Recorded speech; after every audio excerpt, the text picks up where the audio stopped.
negotiations and, of course, the end of the strike. We'll bring you the reports on the talk from Louisville tonight on HY News at 6 and at 10 o'clock.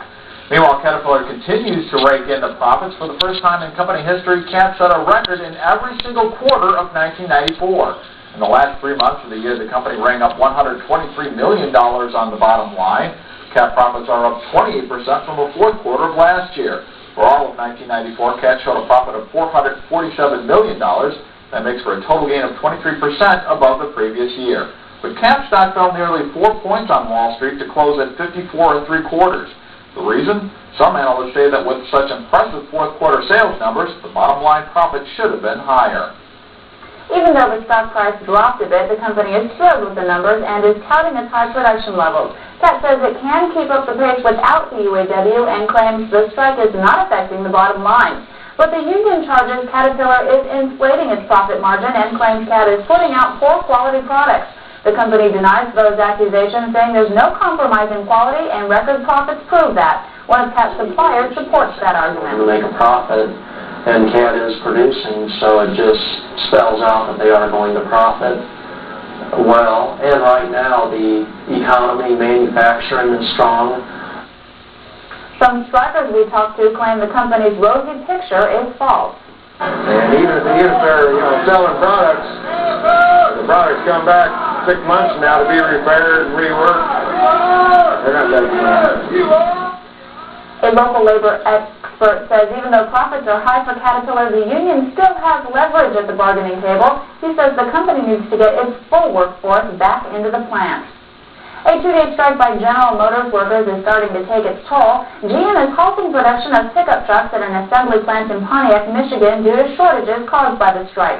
Nearly 7,000 General Motors workers walked off the job yesterday to protest what they call inadequate staffing levels. The United Auto Workers and General Motors continue to negotiate. A Peoria man is at St. Francis Hospital this morning after being shot at least 3 times in his buttocks and legs.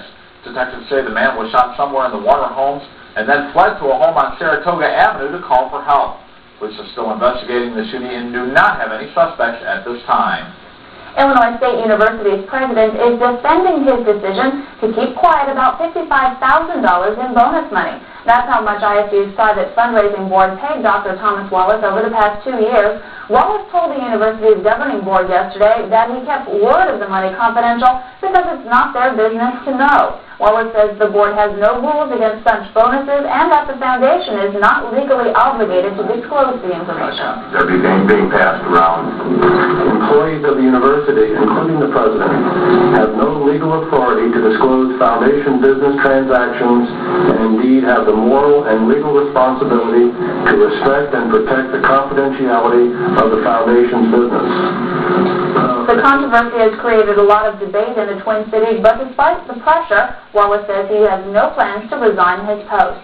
An ISU student is under arrest this morning for her role in a fake ID ring. 19-year-old Yvette Harvich is accused of helping recruit customers for the operation. 2 students from Butler University in Indiana are also under arrest. They're the ones who set up the scheme. Police there seized a computer, discs, laminated cards, and other materials used to make fake identification from several states, including Illinois. All 3 have been charged in McLean County.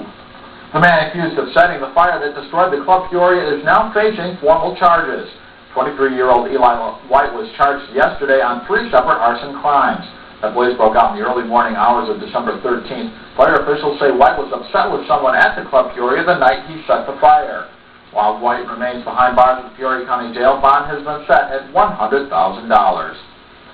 A Woodford County judge is deciding whether or not to throw the book at a woman who became pregnant. A judge ordered Susie Farrell not to have any more children as a condition of her probation. She is now in the 2nd term of a trimester. Farrell received a probation sentence for attempting to smother her 3-month-old son in 1993. In court yesterday, Farrell claims she used both the pill and condoms when having sex, but says she somehow still got pregnant. The state's attorney isn't buying it. If the judge rules against her, Farrell faces time in prison. The Peoria area got off easy as far as yesterday's winter storm is concerned, but Heart of Illinois residents still found travel very difficult. After an inch of snow, rain, and sleet fell, creating slippery combinations, officials say such conditions make it difficult for motorists to tell the difference between water and ice. Police are alerting motorists to be cautious when driving. The most important thing they need to realize is that the roads are very slippery and they need to be driving slower than the posted speed limit. Some tips for motorists: leave plenty of distance in between you and the car in front of you, and try to avoid slamming on your brakes. Instead, pump them. That will help you keep control of your vehicle. And those safety tips will definitely come in handy this morning. Roads are still very slick. They sure are. Here's John Robbins with a look at traffic conditions around the heart of Illinois this morning. Good morning. No real problems to report this morning. All major roads are in pretty good shape. Salt trucks have been out, but watch for slippery conditions on city streets and the secondary roads. And if you left your vehicle outside overnight, you might want to give it a good 15 to 20 minutes to warm up. Join me for updates twice an hour on your classic rock and roll station, 95.5 WGLO. For HOI News, I'm John Roberts. And it is very chilly outside this morning. We're looking at 25 degrees, but with the wind chill, it feels like 1 degree. Now later today, we can expect a high of 32 degrees. Very windy conditions. Winds out of the northwest at 15 to 25 miles an hour. So wind chills will definitely be on the chilly side today. But maybe some sun. But maybe some sun. Our fingers crossed.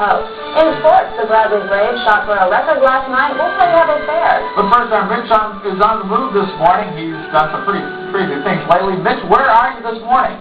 I tell you, Pete, I'm kind of worn out. You know, last week, if you were watching, I almost fell off a donkey, almost had been run over by motorcycles. So I'm trying something a little easier this morning. I'm here at Judy's Restaurant in Morton, great small-town type diner, where I'm going to learn how to become a waiter. I've already got my pouch here. No tips yet. Guys, how we all feeling this morning? Well, you can see the guys are still waking up. But I'm going to be serving them. Hopefully there's some tips in store for me and some tips in store for you on how to maybe be a waiter or waitress early morning in the heart of Illinois. Good morning, HOI. I'll be back in a couple minutes, and we will see you then. That sounds like that. It looks like we have fun. I know that their attitude was not because of Mitch. Beating up these guys. It is early. They're going to have some fun there. Stick around. We've got plenty more for you coming up. You're watching Good Morning HOI with Pete Sack and Lauren Reynolds.